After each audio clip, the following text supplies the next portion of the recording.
오늘은 아브라함에 대해서 여러분하고 같이 말씀을 나누려고 합니다. 아브라함에게 찾아오신 하나님.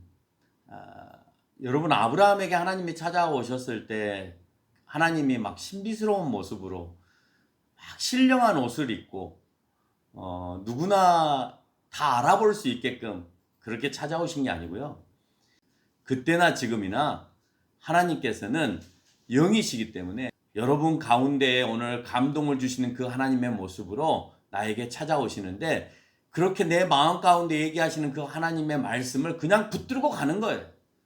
보이지 않는 그 하나님을, 나에게 주시는 그 말씀을 붙들고 오늘 또 그 길이 맞는지 맞지 않는지 알 수 없지만 내가 확신을 갖고 가는 것이 바로 믿음이다라고 하는 거예요. 그래서 아브라함은 그 모습을 통하여서 믿음의 아버지라고 표현을 하고 있다라고 하는 겁니다.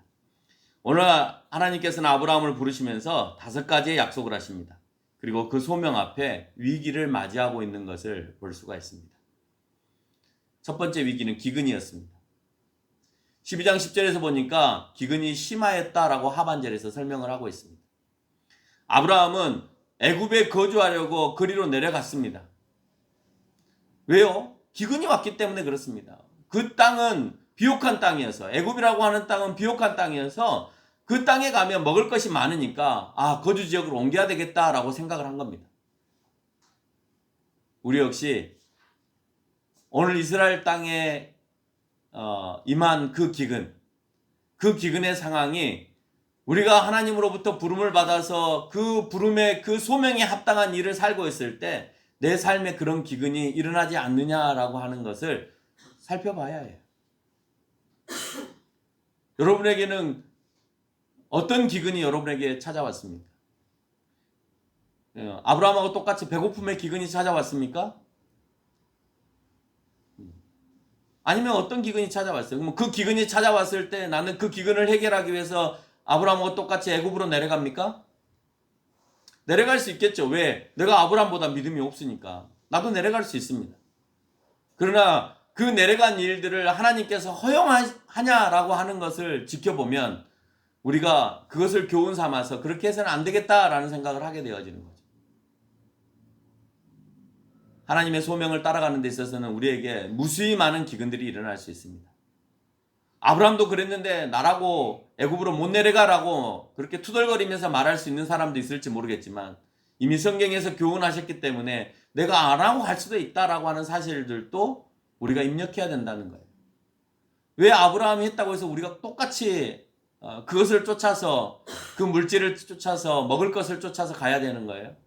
하나님께서 가나안 땅에 머물러라 그랬으면 가나안 땅에 머물러야 되는 것이 맞는 것이지, 내가 하나님께서 원하시지 않는 그 땅으로 내려가는 것을 하나님 역시 원하지 않으시고 그 길을 가게 하지 않으신다라고 하는 거예요.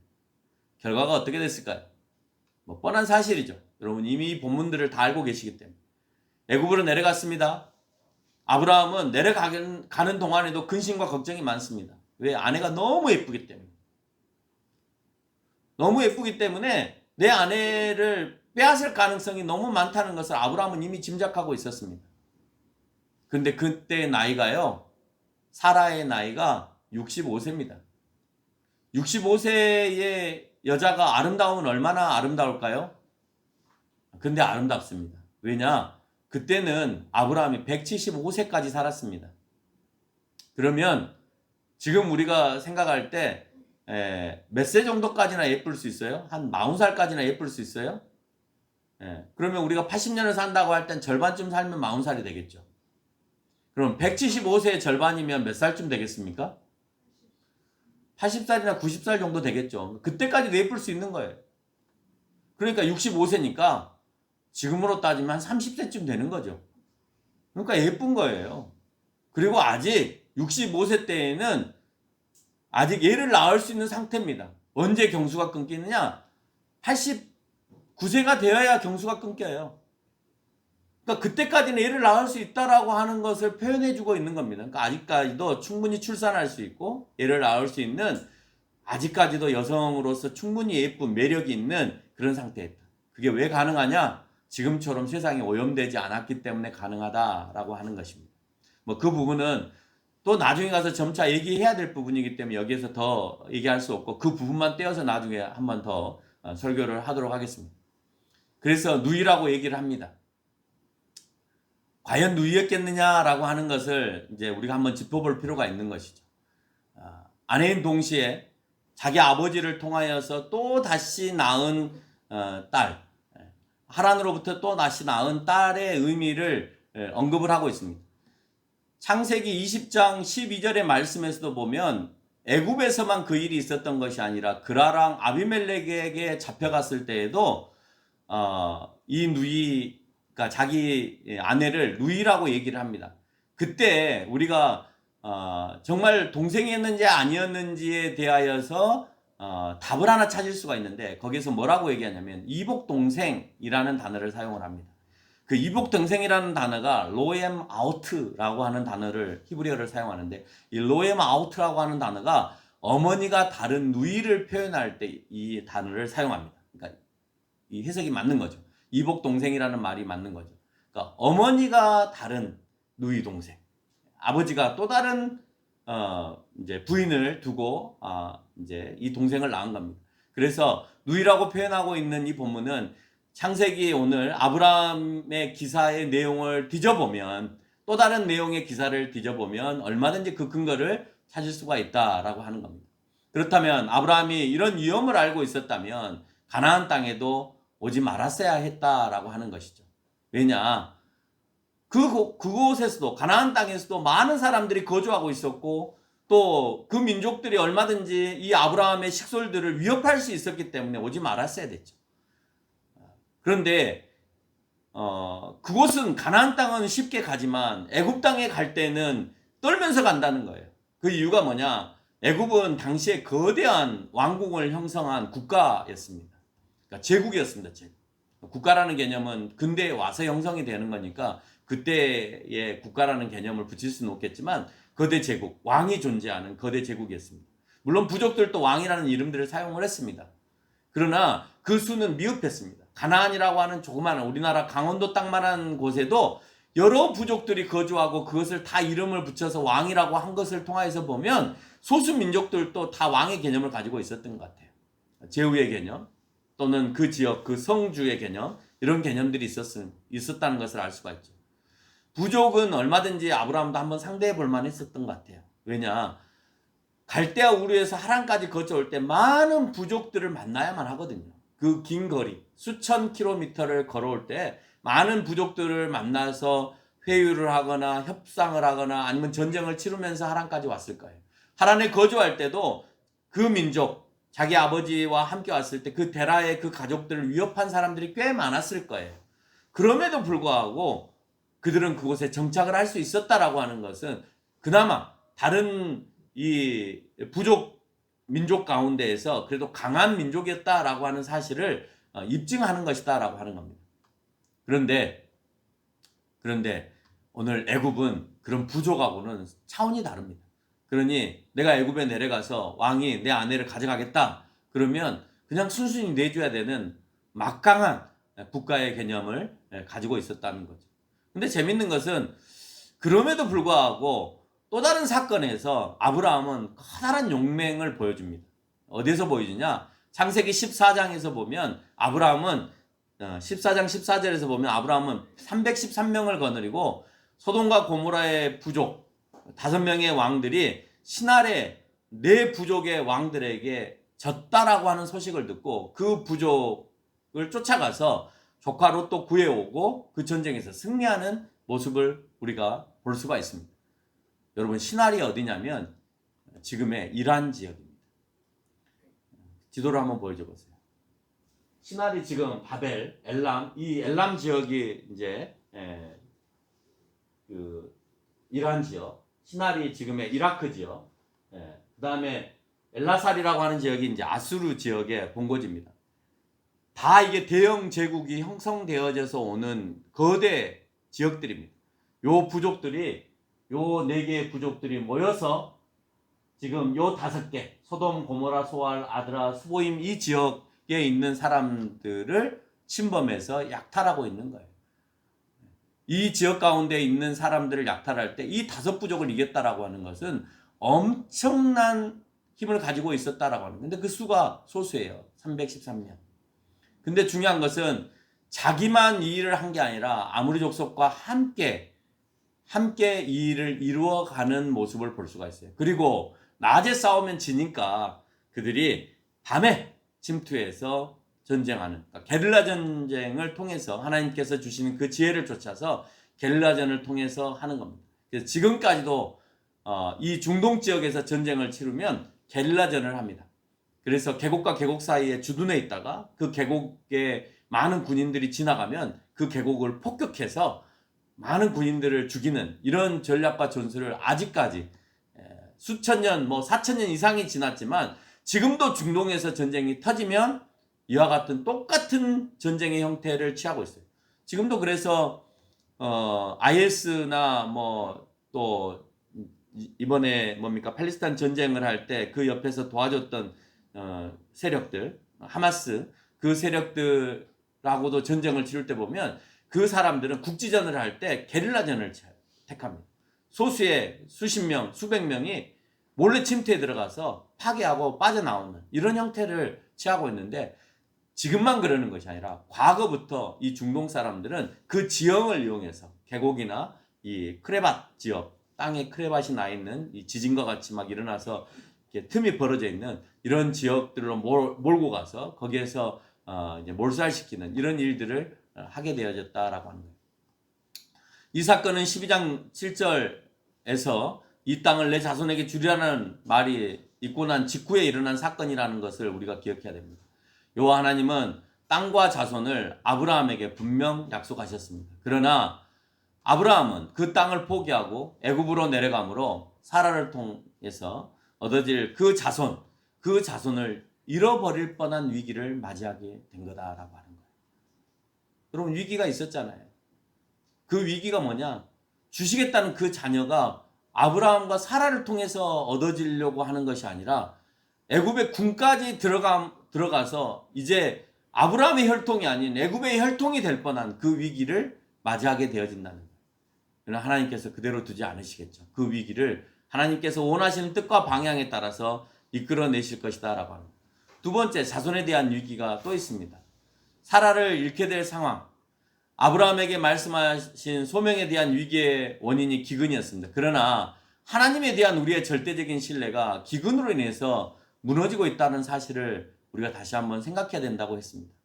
여러분, 앞에서도 얘기한 것처럼 여러분의 기근이 무엇인지, 그래서 그 기근을 통해서 혹시 하나님께서 여러분을 부른 그 소명을 놓치고 있지는 않은지, 그게 오늘 본문에 있어서 매우 중요한 우리의 생각의 포인트다라고 하는 겁니다. 아무리 그 소명을 내려놓으려고 해도 또한 사례가 12장 15절에서 애굽의 궁으로 들어가서 이제 돌이킬 수 없는 상황이 되어버린, 이제는 내 혈통이 아니라 애굽의 혈통이 되어버렸구나 라고 생각하고 있는 그 찰나에 하나님께서는 그 아브라함의 자손이 되어질 그 사라의 손에 손을 대지 못하게끔 이끌어 가시는 것을 우리가 알 수가 있죠. 하나님께서는 각 사람들에게 주신 소명과 약속을 바로에게 큰 재앙을 내려서 그 일을 하지 못하도록 돌이키게끔 하게 하는 것을 알 수가 있습니다. 그리고 하나님은 반드시 하나님이 생각하시고 계획하시는 대로 이루어 가시더라라고 하는 거예요. 그러나 그 이루어 가심에 있어서 오늘 아브라함은 얼마나 조마조마했겠습니까? 내 아내가 애굽의 군까지 들어갔습니다. 끝난 거 아닙니까? 이건 어떻게 막을 수 있는 여력이 있는 게 아니잖아요. 힘이 있는 게 아니잖아요. 내 아내를 어떻게 구출해 올 수 있는 방법이 있는 게 아니잖아요. 하나님은 이 일을 막아내지 못하시는 거야 라고 생각했을지 모르겠죠. 그 일을 엎질른 것은 아브라함이었는데 그 상황 가운데에서 하나님은 이 일을 다시 뒤집어서 원상으로 돌이키지 못하실 거야 라고 우리는 생각할 거라고 하는 겁니다. 12장 19절 20절에서 아브라함은 바로에게까지 떠밀려서 하나님께서 원하시는 가나안 땅으로 밀려갑니다. 가라! 너는 왜 아내를 갖다가 동생이라고 속여서 나한테 줬느냐? 다 네 거 가지고 네가 원래 갔던 곳으로 돌아가라 라고 얘기를 합니다. 그래서 다시 돌아가서 베델의 장막을 쳤다라고 얘기하고 있습니다. 하나님의 부르심이 있는 사람은 하나님과 함께 할 일이 있는 사람은 기근과 같은 배고픈 이유로 멀리 간다 하더라도 하나님께서 원하시는 자리로 다시 원위치 시킨다는 사실을 우리는 잘 알고 있습니다. 그래서 우리는 흔히 말합니다. 열심히 세상에서 살았다가 다시 돌아왔다고. 그래서 도저히 갈 수 없어서 이 길을 간다고. 최근에 사모님하고 뭐 제 아내가 아니고요. 또 다른 우리 사모님하고 대화를 나눴습니다. 일을 해야 되는데 그래서 그 일을 어떤 것을 해도 상관이 없는 상황인데 중요한 것은 이제는 다시는 돌아가고 싶지 않다는 거예요. 내가 하나님께 예배드리고 하나님께 정말 그 기도하는 시간들을 빼앗겨 가면서까지 내가 더 많은 것들을 취하고 또 저 직장을 준다 하니까 내가 덥석 그렇게 가고 싶지 않다. 왜? 내가 가봤는데 결국은 내가 다시 돌아와야 되고 그 예배와 그 기도의 시간에 대한 그리움이 늘 반복되고 있기 때문에 이제는 그러고 싶지 않다. 그래서 나는 기다린다 라고 그렇게 말씀을 하십니다. 그렇죠. 저는 모릅니다. 사모님과 하나님이 어떤 약속을 했는지. 그건 사모님만이 아시죠. 그러니까 그 약속을 이행해 가고 나아가는 데 있어서 이와 같은 기근의 고난이 나에게 다가올 때 그러면 나는 어떻게 해야 되느냐. 지금 당장 내가 기도하고 직장을 달라 했으니까 생겼으니까 그냥 가면 되는 거냐. 근데 돌이켜보니 하나님과 나와 약속한 게 있어서 나는 그걸 지켜야 되는 것이 우선이기 때문에 직장보다도 후순위에 두고 직장을 후순위에 두고 내가 하나님께 더 매진하는 시간들을 철저하게 지켜나가겠다라고 하는 겁니다. 그건 돌아가 보니 아브라함처럼 돌아가 보니 결국 하나님은 그 자리에 다시 놓고를 반복하시더라는 거예요. 그걸 빨리 깨우치면 내가 하나님이 원하시는 그 소명의 부르심에 합당한 일들을 해나갈 수 있는 거고 그렇지 않으면 나는 또다시 돌아서 그 자리에 오고 또다시 돌아서 그 자리에 오는 그 일들을 반복할 수밖에 없다라고 하는 겁니다. 두 번째 위기가 찾아왔는데 그 위기는 아비멜렉에 의해서 이제 이루어집니다. 애굽 왕하고 똑같은 모습이죠. 그랄 지역의 아비멜렉이 이제 그 지역에 갔더니 또 아브라함의 아내 사라를 욕심을 냅니다. 근데 그때 이 사라의 나이가 65세가 아니라 89세였습니다. 내년이면 이삭을 낳아야 될 나이입니다. 그 나이에 그 나라 왕 아비멜렉에게 잡혀서 이제 그 아름다움을 취하여서 이제 데리고 들어가려고 하는 것을 하나님께서 또 막으시는 것을 볼 수가 있습니다. 세 번째 위기는 자손에 대한 위기였습니다. 아브라함과 사라를 통하여서 하나님께서 주시겠다라고 얘기를 하고 있는데 불구하고 그렇게 하지 않고 있는 모습을 볼 수가 있죠. 16장 2절에 보니까 사라는 여호와께서 내 출산을 허락하지 않으셨기 때문에 라고 단정을 합니다. 그래서 하갈, 내 종 하갈에게 아브라함을 들어가라 라고 얘기를 하고 그래서 그 여인을 통하여서 자식을 낳기를 원하고 있습니다. 아직 이때 하갈에게 자기 남편을 건네주기 전 이 상황에서는 사라의 나이가 76세였습니다.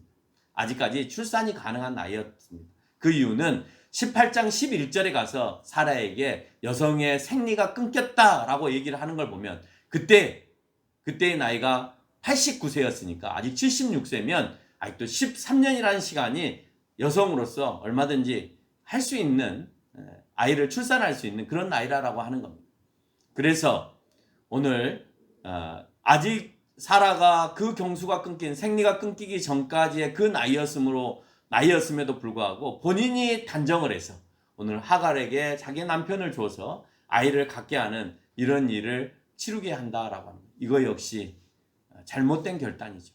하나님께서는 이미 너와 너 아내를 통하여서 그 자손의 그 씨를 허락하겠다라고 얘기를 하고 있는데도 불구하고 조급한 거예요. 아직까지 내가 65세 이곳에 왔는데 76세예요. 10년이 넘게 기다렸는데 하나님은 아직까지 안 주셨다면 그러면 앞으로도 없는 거다라고 생각을 한 겁니다. 그래서 늘 주변의 사람들이 다른 부족들이 하고 있는 것처럼 그래서 또 첩을 두어서 자녀를 번성하게 하는 그 일들을 똑같이 주변의 모습과 똑같이 하고 있는 사라의 모습을 볼 수가 있는 거죠. 그 전까지는 인위적인 방법을 사용해서는 안 됐던 겁니다. 경수가 끊기는 생리가 끊기는 89세의 나이 때까지는 계속해서 참고 기다려야 됐던 거예요. 철저히 사라의 몸이 애굽 왕이 손대지 못하게끔 보호하고 계시고 하나님께서 끝까지 그 여인을 이끌어가고 계시다라고. 궁에까지 들어갔는데도 불구하고 그라랑 아비멜렉에게까지 들어갔는데도 불구하고 하나님은 거기서 빼내신 이유가 뭐겠냐라고 하는 거예요. 그 여인을 통하여서 그 씨를 허락하겠다라고 하는 것을 보여주는데도 불구하고 사례가 극단적인 방법을 취하고 있는 것을 볼 수가 있습니다. 결국 종으로부터 이스마엘을 출산했습니다. 이때 15장 4절에 보니까 아브라함에게 말씀하신 대로 아브라함에서 난 자이기에 21장 13절에서 여종의 아들도 내 씨다라고 얘기하고 계시고 16장 10절과 17장 20절에서도 하갈과 이스마엘에게 축복하시면서 결국 너도 번성하리라 라고 하는 약속을 하게 되어진다는 거예요. 그 씨를 크게 번성하고 그 수가 많아질 것이다 라고 얘기를 할 뿐만 아니라 이삭과 똑같이 그 이스마엘도 세워가는 것을 17장 21절에서 우리에게 보여주고 있는 것입니다. 21장 5절에서 아브라함이 100세가 되었으니 사라는 여자로서 아이를 가질 수 없는 몸의 상태 90세가 되었습니다. 이제는 끊겼습니다. 18장 11절에서 이미 생리가 끊겼다라고 되어 있습니다.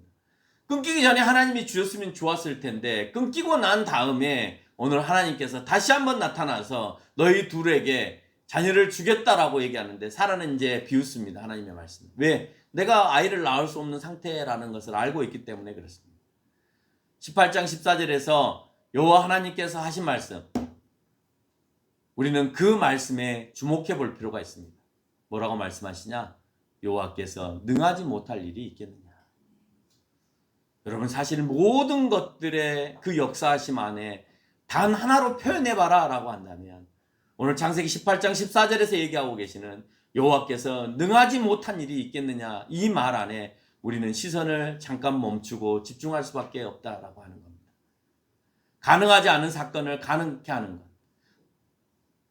그 가능케 하는 그 일이 나중에 예수 그리스도의 출생의 사건에도 똑같이 보여줌으로 인해서 어떻게 혼인하지 않은 여자에게서 예수가 출생할 수 있겠느냐라고 하는 것을 묵인할 수 있는, 그 입을 막을 수 있는 방법이 오늘 아브라함의 사건을 통하여서 그 모형으로 우리에게 보여주고 계시다라고 하는 거예요. 이삭을 통해 예수 그리스도까지 하나님과 아브라함의 혈통과 맺은 언약을 시작으로 시작하여서 마태복음과 누가복음에 나타난 예수님의 족보에 이르기까지 아브라함이 그의 조상임을 언급하고 있는 걸 볼 수가 있습니다. 땅에 대한 얘기도 두 번째 등장합니다. 아브라함은 또다시 그 지역을 떠나야 할 상황이 일어났습니다. 여러분, 가나안 땅에서 벗어나서 애굽으로 갈 때 땅에 대한 얘기가 한 번 있었습니다. 두 번째, 또 그 지역에 대한 또 떠나야 되는 그런 상황이 됩니다. 그 이유가 조카 롯과의 분쟁이었습니다. 그래서 아브라함이 과거처럼 먹을 것을 쫓아서 결정했으면 큰 문제가 됐을 텐데 그렇게 하지 않더라는 거예요. 한 번의 시행착오를 이제 두 번을 하지 않더라는 겁니다. 13장 10절에서 말한 대로 물이 넉넉하고 여호와의 동산같이 소돔과 고모라의 땅이 눈에 보입니다. 그래서 내가 삼촌이기 때문에 내가 먼저 저기를 택할란다 라고 하면 될 텐데 오늘 아브라함은 그 땅을 내가 택한다고 하지 않고 조카 롯에게 먼저 기회를 줘서 네가 가고 싶은 땅을 가라 라고 하니 누가 봐도 아름다운 땅, 누가 봐도 넉넉한 땅, 누가 봐도 물이 많은 땅, 누가 봐도 풍요로운 땅인 소돔과 고모라를 먼저 조카 롯이 취하고 있더라라고 하는 거예요. 그래서 아브라함은 이번엔 철저하게 13장 12절을 보니까 가나안 땅에 거주하고 있더라라는 거죠. 애굽에 내려갔을 때 쫓기다시피 가나안 땅으로 올라왔습니다. 그러나 광야가 많은 척박한 가나안 땅에 머물렀을 때 여호와 하나님께서는 아브라함에게 13장 14절로 15절의 말씀에 너는 눈을 들어서 너 있는 곳에 북쪽과 남쪽과 동쪽과 서쪽을 바라보라라고 합니다. 그리고 이 모든 것을, 이 땅을 내 자손에게 주리라 라고 설명하고 계십니다. 현재는 아무것도 없다. 삭막한 땅이다. 광야다. 누가 봐도 좋지 않은 땅이다. 그리고 그 지역은 가나안 사람들이 아직까지 차지하고 있는 땅이다. 그렇지만 결국 그 땅을 너희가 영원히 지배할 땅으로 내가 만들어주겠다라고 설명하는 거예요.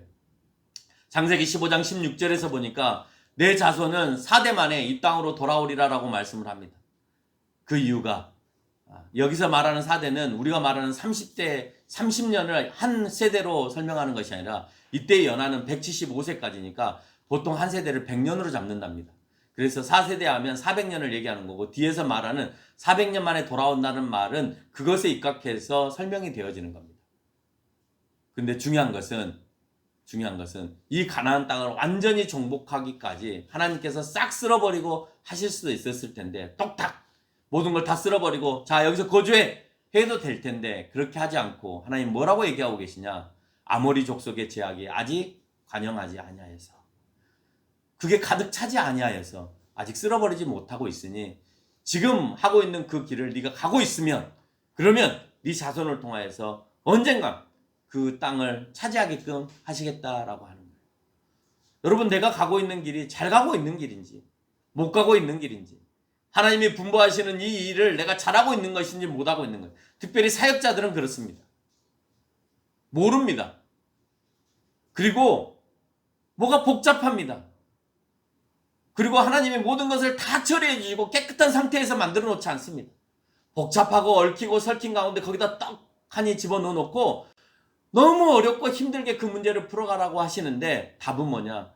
그 하는 길을 내가 그냥 가고 있으면 됩니다. 얽히고 설킨 일들을 하나하나 풀어가면서 내가 그 길을 묵묵하게 걸어가고 있으면 어느 순간에 아모리 족속이 죄악에 관영하여서 하나님께서 알아서 쓸어주시고, 그 쓸어주신 가운데에서, 그 자연의 순리 가운데에서 무조건 다 쓸어버리거나 없애버리는 것이 아니라 하나님이 반드시 그 다른 민족들을 처벌하실 때에도 그가 죄악이 관영하여야 하나님께서 그 일을 하고 계시더라라고 하는 것을 볼 수가 있죠. 그래서 여호수아를 통하여서 가나안 땅에 들어갈 때도 이제 가나안 땅에 죄가 관영하여라는 말들을 수없이 많이 반복하고 있는 것을 우리가 볼 수 있는 겁니다. 우리 역시 기도의 응답을 받았으면 그 응답이 지금 당장 하늘에서 뚝딱 떨어진다고 생각할지 모르겠지만 그렇지 않다라고 하는 것을 우리가 알 수가 있고, 매번 아브라함은 그렇게 승리를 하고 또 다시 그 자리에 거주하게 되어지고 하나님 앞에 영광을 돌릴 때에 12장과 24장 사이에서 5번이나 제사를 지내고 있는 것을 우리가 찾을 수가 있는 겁니다. 그래서 다른 족장들보다도, 아브라함 이후에 많은 다양한 족장, 그 이전의 많은 족장들보다도 5번의 제사를 언급함으로 인해서 하나님을 얼마나 찾았는가 하는 것을 반복해서 우리에게 말씀하고 있다는 거예요. 소돔과 고모라의 풍요로움이 얼마 가지 못합니다. 중동에 큰 전쟁이 일어났잖아요. 그래서 14장 11절과 12절에 모든 재물과 양식을 다 빼앗기고, 심지어 조금 전에 얘기한 것처럼 조카도 또 사로잡혀서 그 재물까지 빼앗기는 일들을 맞이하게 되어집니다. 심지어는 소돔과 고모라에서 모든 재산을 놔두고 나와야 되는 상황 가운데 있고, 그게 너무 그리워서 롯의 아내는 뒤를 쳐다보다가 소금 기둥이 되는 그런 현장을 우리는 목격하게 됩니다. 아브라함은 가나안 땅을 떠나 식량이 부족한 애굽으로 내려갔을 때 아내를 비롯해서 모든 일을 잃어버릴 뻔했지만 하나님의 언약 속에 있는 사람이었기 때문에 하나님께서 그 일들을 다시 찾아서 그 일을 하게끔 하고 계시다라고 하는 거예요. 그러나 그만큼 시간은 또다시 지체되어지고 돌아가더라라고 하는 것을 우리가 알 수가 있죠. 롯은 아브라함을 따른 조카였기에 롯이 잃은 재산은 누가 찾아주냐? 아브라함이 14장 16절에서 쫓아가서 찾아주더라라고 하는 거예요. 아브라함은 하나님이 부르셨으니까 하나님이 찾아주고, 롯은 아브라함을 쫓아갔기 때문에 아브라함이 끝까지 그 조카 롯을 책임져서 그 일을 이루어가고 있다는 것을 알 수가 있습니다. 아직까지도 자식이 없고 땅이 없는 아브라함, 전쟁의 승리를 통해서 많은 것을 얻을 수 있었음에도 불구하고 그는 인위적인 방법으로 땅을 차지하지 않았습니다. 이미 그 지역, 가나안 지역의 5 족속들이 하지 못한 일들을 해냈고, 얼마든지 그 족속의 땅들을 다 내가 가져버릴 수 있지만 그렇게 하지 않더라는 거예요. 모든 족속에 있는 것은 모든 족속에게 돌려줘라 라고 아브라함은 얘기하고, 그 지역 사람과 함께 거주하면서 신뢰를 쌓고 있는 것을 우리가 알 수가 있습니다. 하나님께서 아직 때가 아니다, 아모리 족속에 아직 죄가 관영하지 아니하였다 라는 말씀에 입각해서 아직 때가 아님으로 인해 모든 족속들에게 자기의 땅들에 살게 하게 하고, 나는 단지 너희 지역에서 같이 거주하게만 해달라 라는 말로 같이 생활을 하고 있는 것을 우리가 알 수가 있죠. 15장에 들어가면 아브라함은 하나님께 주시겠다고 하신 자손에 대해서 묻습니다. 자손이 없으니 자기 종을 자손으로 삼겠다고 얘기합니다. 15장 4절에서 하나님은 분명히 말합니다. 내 몸에서 날짜가 내 상속자가 되리라. 그리고 그 약속을 끝까지 하나님께서는 이행해 가고 있는 것을 우리가 알 수가 있죠. 하나님께 제사를 5번이나 드렸다고 그랬습니다. 그 제사를 지낼 때 보면 어떤 표현이 나오냐면 12장 8절 하반절과 13장 4절의 하반절을 보면 여호와의 이름을 불렀다라고 얘기하고 있습니다. 그래서 제단을 쌓아놓고 하나님께 제사를 지내면서 여호와 하나님이여 라고 이렇게 부른 것이 여호와의 이름을 부른 거냐? 아니에요. 그 원문의 내용을 살펴보면 여호와를 찾았다는 말은 여호와를 선포하였다라고 하는 거예요. 아브라함이 오늘 저기에서 제사를 지낸다라고 하는 것은 주변의 모든 족속이 쳐다보고 있는 거고, 저 족속은 어떤 신을 믿고 있어가 모든 족속의 관심사였어요. 그때 당시에는. 다시 말해서 아브라함은 여호와를 선포하는 일을 하게 되었다라고 하는 거예요. 여호와를 위한 선포는 그것으로 끝나지 않습니다. 여러분, 수도 없이 많이 선포되었습니다. 애굽에 내려가서도 이미 하나님은 하나님 스스로가 아브라함이 어떤 신을 믿고 있는지가 선포되어져 있었고, 헷 족속에게 땅을 거래할 때도 헷 족속이 23장 6절에서 보니까 우리 가운데 있는 하나님이 세우신 지도자라고 표현하면서 그들이 이미 하나님을 알고 있음을 우리에게 시사해주고 있습니다. 또 그랄 지역의 그 가나안 땅에 있는 모든 사람에게 오늘 아브라함이 어떤 존재인가 하는 것, 그가 그랄 땅에 있는 네 족속을 치고 가나안 땅에 있는 그 5 족속에게 승리를 거두어주게 할 때 그 아브라함이 믿고 있는 그 하나님을 모두가 다 알게 되어진다라고 하는 거예요. 그래서 반복해서 계속해서 제사를 보여주는 이유도 아브라함이 누구를 섬기고 있는가 하는 것을 계속해서 우리에게 보여주고 있다라고 하는 거예요. 여러분, 우리의 선포는 하나님 앞에 제사만 지내는 것에 목적이 있지 않아요. 우리의 입술에 선포가 일어나지 않으면, 또 우리의 삶 속에서 선포된 하나님의 백성으로서의 삶이 일어나지 않으면, 내가 취하고 싶다고 해서 모든 사람처럼 그 땅을 다 취해버리고 하나님이 주시겠다고 했으니까 이건 내 땅이야 라고 하는 지금 이스라엘의 사람의 모습처럼 살아가는 것이 아니라, 그때를 기다리고 하나님께서 분부하시는 그 시간을 기다리는 그 모습이 바로 하나님을 선포하는 사람의 모습의 삶이다라고 하는 것입니다. 따라서 복 있는 사람과 그 사람 주변에 있는 사람들은 항상 복을 함께 누립니다. 진정한 그리스도인과 함께 머무르는 사람은 그 사람이 갖고 있는 그 축복을 함께 누리며 공유하며 살아가는 거예요. 그래서 우리가 복된 사람하고 함께 있기를 원하는 거예요. 그래서 우리가 신앙이 좋은 사람과 함께 있기를 원하는 거예요. 왜? 그 사람에게 흐르고 있는 축복의 통로가 있기 때문에 그렇다는 거예요. 오늘 아브라함에게 흘러가는 그 축복의 통로 가운데 오늘 롯이 거주하고 있는 거예요. 그 조카는 자기 삼촌에게 임하고 있는 그 축복을 함께 누리고 있는 거예요. 마찬가지입니다. 오늘 아브라함이 그 땅에 거주하고 있을 때 아브라함을 통하여서 그 땅을 회복시켜줬잖아요. 다시 찾게 해줬잖아요. 아브라함이 함께함으로 인하여서 그 사람들에게 또 다른 축복을 맞이하게 된 것입니다. 그래서 우리가 정말 신앙 있는 사람을 함께 하기를 원하고 거주하게 하는 이유가 바로 이런 본문 가운데서 찾을 수가 있다라고 하는 거예요. 자손에 대한 위기는 이삭을 들이면서부터 또 시작되어집니다. 이게 4번째 위기입니다. 22장 1절에 보니까 하나님께서 시험하시려고 라고 표현하고 있습니다. 그러면서 22장 3절을 보니까 아침 일찍 너는 네 아들을 데리고 내가 분부한 그 산에 올라가서 네 아들을 나에게 바쳐라 라고 할 때 그는 아무 말도 하지 않고 하나님이 자기에게 하신 그 분부대로 그냥 그대로 순종하면서 나갑니다. 100세 만에 얻은 자녀입니다. 그 자녀를 쪼개서 제물로 드린다는 것이 말이 됩니까? 그렇게 하게 하신다고 할 때 하나님은 잔인한 하나님이라고 우리는 얘기할 겁니다. 그런 하나님을 되려 믿지 않으려고 우리는 할 겁니다. 근데 아브라함은 전에 그 땅으로 가라라고 할 때 내가 그것에 이끌려서 간 것처럼 오늘 나의 마음속에 오셔서 네 자녀를 바쳐라라고 하는 말에 그냥 이게 진짜야? 혹시 이게 내가 환상으로 들은 건 아닐까? 환청으로 들은 건 아닐까? 라고 내 머리를 다시 한번 흔들면서 아닐 거야 라고 한 것이 아니라 전에처럼 그대로 그 말에 순종하면서 가고 있다는 거예요. 여러분, 사무엘상 15장 22절에 보면 그런 말 있죠. 순종이 제사보다 낫다. 순종하는 그 모습이 오늘 아브라함이 드리는 제사보다 훨씬 낫습니다. 그래서 이삭을 바쳐서 제사를 드리지 않게 합니다. 그리고 그 순종을 받으십니다. 이삭을 받으십니까? 하나님께서 이삭을 받으시나요? 이삭을 쪼개서 제물로 드렸나요? 아니잖아요. 하나님이 됐다. 이삭을 잡지 마라. 멈춰라. 라고 다급하게 얘기하십니다. 그리고 저기 걸려있는 저 양 잡아다가, 저 염소 잡아다가 제사 지내라 라고 얘기합니다. 오늘 이 가운데 우리가 발견하는 것은 예배를 많이 드리는 게 중요한 것이 아니라 하나님께서 여러분에게 분부한 그 순종의 메시지를 내가 이행하고 있느냐가 더 중요하다는 사실이에요. 오늘 이 시간에 여러분에게 하나님 앞에 진정한 예배를 원하시는 그 말씀의 메시지가 내 가운데 오거든 그것을 붙들고 나가십시오. 이제는 내가 신앙 안에서 정말 하나님만을 위해서 살겠습니다라고 그 마음을 주셨으면 예배를 더 많이 드리는 것보다도 내가 진정 그 마음을 붙들고 살아가시는 것이 하나님이 원하시는 삶이다라고 하는 겁니다. 마지막으로 그는 400년 동안 자손의 괴롭힘을 받겠다라고 얘기를 합니다.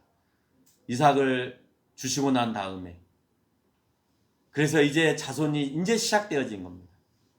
해와 하늘의 별과 같이 땅의 티끌과 같이 민족을 형성하려면 앞으로 400년이 넘는 시간이 필요하다라고 하는 것을 우리는 알 수가 있는 거예요.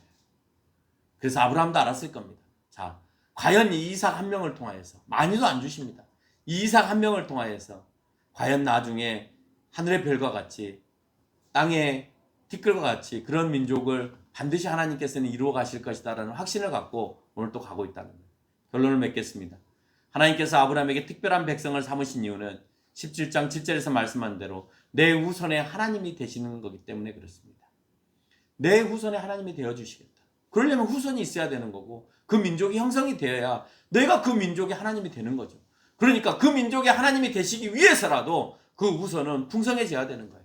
그 후손은 모든 이방인들에게 아브라함이 그런 것처럼 내가 섬기는 하나님을 선포하고 복의 근원의 민족이 되어지는 겁니다. 그들의 복의 근원은 나를 통하여서 하나님을 알게 하는 거고 예수 그리스도를 알게 하는 거예요. 내가 복의 근원이 된다라고 하는 것은 여러분이 예수 그리스도를 증거하고 선포하는 그 일을 할 때 내가 복의 근원이 되어집니다.